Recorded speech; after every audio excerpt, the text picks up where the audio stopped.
Hey everyone, welcome back to the channel. In today's video, I will show you how to get real money from the WeWard mobile app. Let's get started.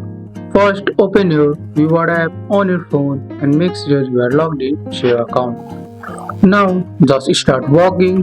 WeWard counts your step each day and gives you points called wards. You need at least 1500 steps to earn the first ward of the day, so walk more to earn more. The more steps you take, the more wards you collect. You can also earn extra wards by visiting places shown on the map, watching short ads, completing surveys, referring friends using your referral code. This boosts your earning even faster. Once you have collected enough wards, for example 3000 wards is equals to around 15 euros, tap the reward tab at the bottom, then choose how you want to cash out. You can donate to a cause, get gift cards, or get paid directly to your PayPal account. Make sure to link your PayPal if you are choosing that option. And that's it.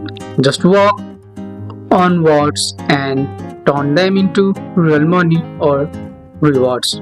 That's all for today's video, guys. Hope you guys liked this video. If you found this video helpful, drop a like, subscribe for more videos. Thanks for watching. See you in the next one.